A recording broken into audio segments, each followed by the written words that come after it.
una maravilla esto de la Feria del Libro, ¿viste? Porque viene trayendo temas de debate. Por ejemplo, hace un ratito hablábamos nada más y nada menos que de la máquina de Dios, ¿no? Con uno de los científicos que estuvo en ese lugar, ¿no? De ciencia ficción. Y ahora estamos hablando de otro tema muy real, muy palpable, y que el año pasado, bueno, empezó a salir a la luz por todos lados como un problema evidente, emergente, que son las apuestas. Las apuestas no es un juego, es una charla que se va a dar, una sala taller, que se va a dar el viernes 8 a las 14:30 en el marco de la Feria del Libro.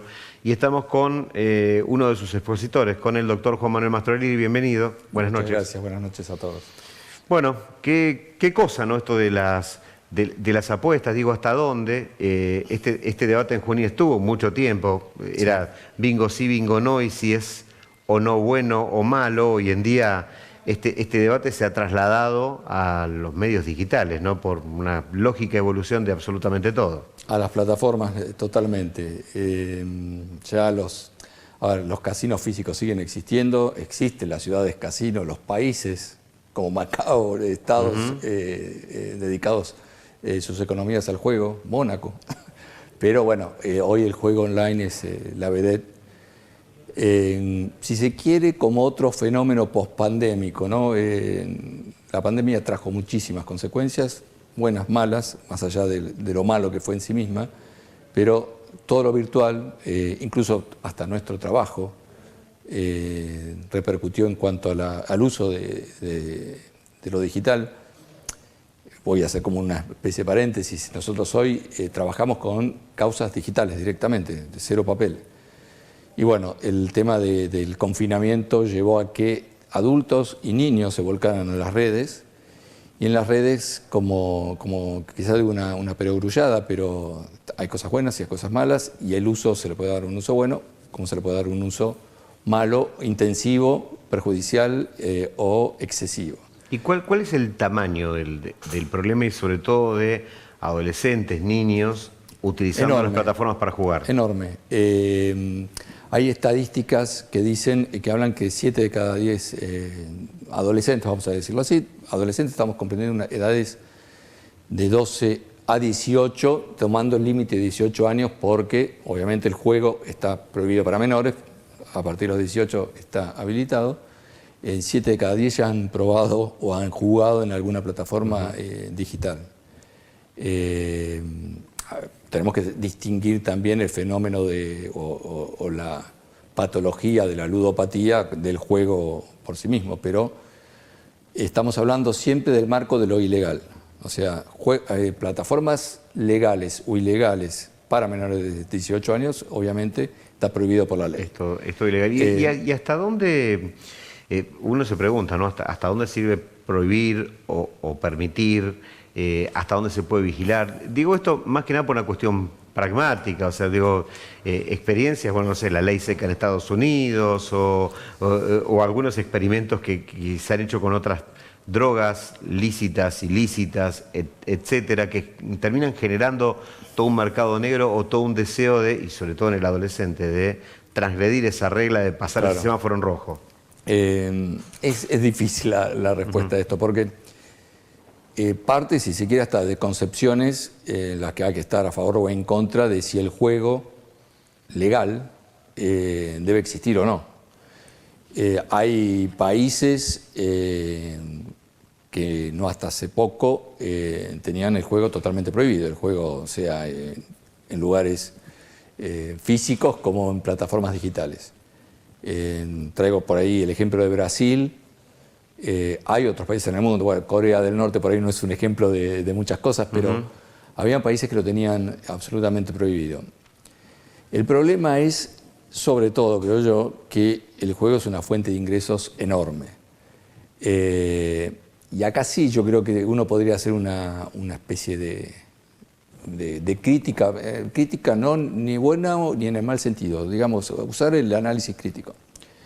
El Estado siempre ha recaudado de determinados fenómenos en los que vio que podía recaudar fondos. Siempre la proporción siempre era 33 para el pozo del apostador, 33 para la sala de juego y 33 para el Estado. Más o menos eso era. Sí, más o menos. Nosotros tenemos en la provincia la ley 15.079 que regula la ley de impuestos provinciales, ¿no? Esto después, si querés, hacemos un poco de historia, pero hay que pensar que en la provincia desde 1880 y pico existe la lotería provincial. La lotería nacional es posterior de la lotería provincial.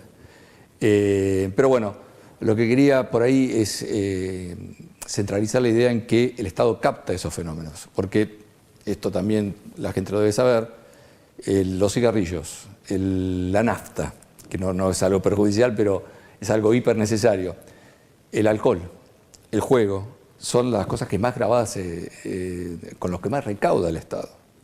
Entonces, esos fenómenos como manifestaciones económicas, el Estado los toma, capta impuestos. Entonces, cuando uno trata de hablar de estas cosas, se enfrenta con esta dualidad. Lo que recauda el Estado, si uno viera en la 15.079 a dónde va la plata recaudada por juego, fondo de educación, fondo de vivienda, los fines, seguridad social. Claro, pues medio que transforma al Estado en un agente provocador exactamente. Del fenómeno. Entonces, uno podría pensar también, creo que por ahí lo habíamos hablado antes, ¿cuánto pone el Estado para ir en contra del juego? ¿Cuántas manifestaciones hay hoy públicas en procura de combatir este flagelo? ¿Y cómo hacemos porque es difícil también esto en el debate? ¿Concientización o qué? Porque también yo escuchaba a gente, algunos docentes, algunos legisladores bien intencionados que dicen, bueno, bloqueemos las direcciones IP. En Junín se bloquearon por lo menos las IP, los Wi-Fi públicos, ¿no? Bueno, pero ustedes lo saben desde la investigación penal. Vos bloqueó una IP trucha y surgen como las cucarachas 20 más. O sea. Bueno, ese es el tema. Eso desde ya que es muy difícil de combatir. Pero, por ejemplo, Junín lo tiene, Lincoln lo tiene, bueno, Cava creo que ya lo tiene también. Los Wi-Fi públicos no tienen acceso ni a ninguna plataforma pública de juego, ni tampoco, obviamente, las ilegales. ¿Qué implica eso? Obviamente es una señal del Estado que está en contra de esto.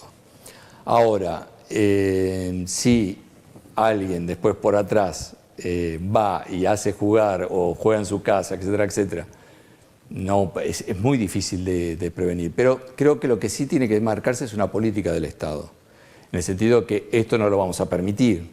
Después va a estar esto que vos decís de echa la ley, echa la trampa, va a existir siempre. Por ejemplo, yo he hablado con legisladores porque en la provincia todavía no hay una ley respecto. Hay una ley que regula el juego digital, está la 15.079, y también que está todo lo que se necesita o lo que se requiere de quienes se van a dedicar a esto. Obviamente, esto por ahí está bueno señalarlo también, todas las provincias tienen autonomía, un fallo de la Corte en cuanto al juego, cada una regula su juego y recauda para sí. Pero el tema de la prohibición y de las sanciones que pueda haber respecto de esto está necesitando una ley. Todos los estados nacionales lo están procurando, y en la provincia hay algunos proyectos de ley que tienden a regular esta actividad, obviamente principalmente para combatir la ludopatía en menores. Esto es claro, así.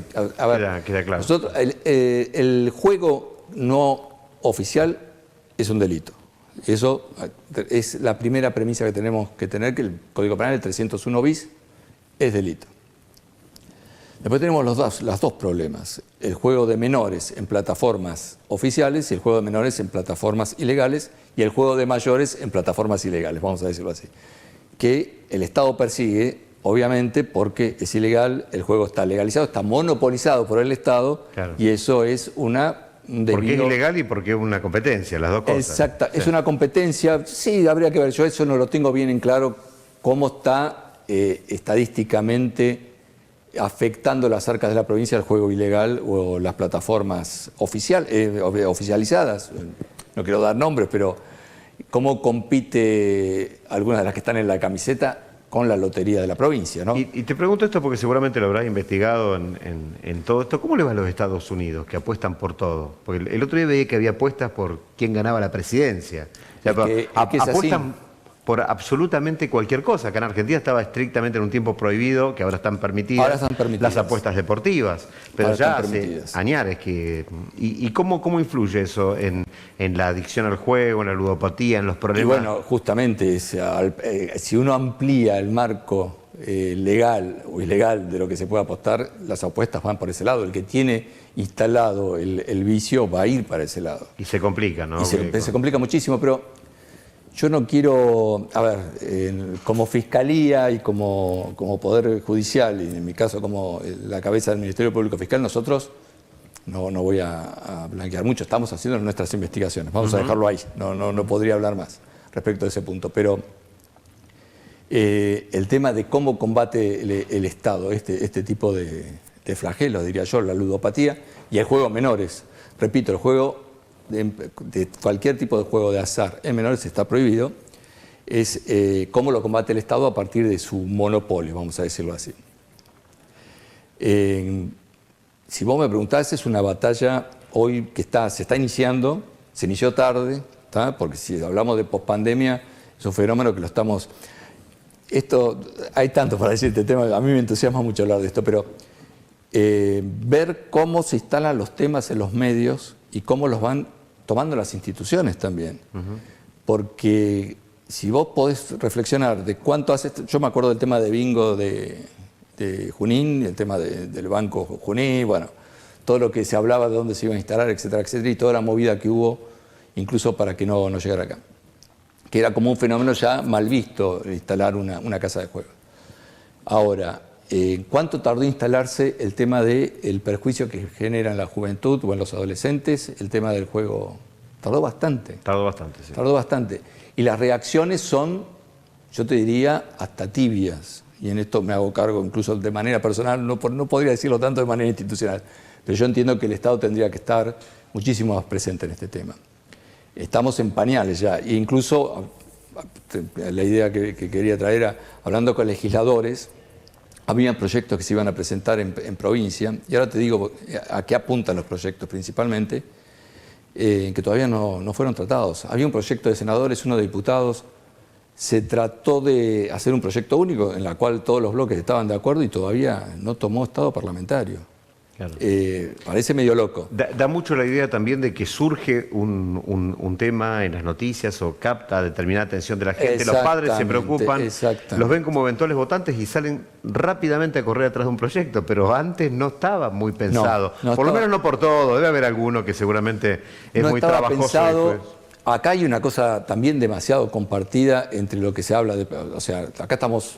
El viernes es una charla de prevención, acá estamos hablando de prevención, no estamos hablando de la punición, ¿no? Sí, sí. Pero estamos hablando de algo totalmente compartido por la sociedad, pero principalmente por la familia. O sea, la prevención es... A veces uno parece que dice esto y es un eslogan, pero la prevención de este tipo de cosas se da en la casa primero. A veces es un fenómeno muy complicado porque es un fenómeno hasta compartido, porque también hay quienes adultos dentro del hogar que obviamente también están jugando a esto. Pero el problema es que el primer control tiene que existir en el hogar. Yo te comentaba también en off el tema de, hay un muy buen trabajo que se hizo en la Defensoría del Pueblo de Cava, que entrevistó un número importante de adolescentes para poder hacer una estadística, y el 40% no sabe si juegan plataformas legales o ilegales. Estamos hablando de adolescentes, o sea, en el marco de la ilegalidad. Ya ahí tenemos un problema enorme, dos problemas. El juego ilegal y el juego en plataformas legales efectuado por menores, que es lo que a veces ha impactado mucho. Yo vi en los medios como diciendo, un menor gastó $40.000 o $100.000 de billeteras virtuales del padre, de tarjetas, etcétera, etcétera, a través de plataformas legales con tarjeta de crédito.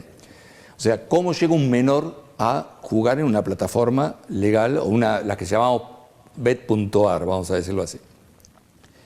Que es un poco lo que el proyecto de ley apuntaba de generar, a través de, obviamente, obligar a todos los bancos y a todas las plataformas a tener sistemas de identificación digital, lo que hoy tienen casi todas las billeteras.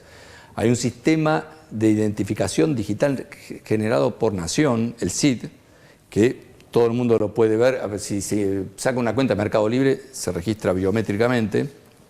No sé si vieron, se manda el documento, pone la cámara, etcétera, etcétera, cerrar los ojos, reíte, bueno. Ese es un sistema que se llama CID, que está, por ejemplo, para abrir una billetera, para abrir una cuenta de Mercado Pago, pero no está para las bet.ar. Y es una parte de debate. Bueno, lo dejamos para la charla que se viene, que es el viernes a las 14:30. Un millón, cuando quieran seguimos con este tema porque la verdad que hay que instalarlo fuerte. Es en la sala del taller Mario Meoni. En la sala del taller Mario Meoni.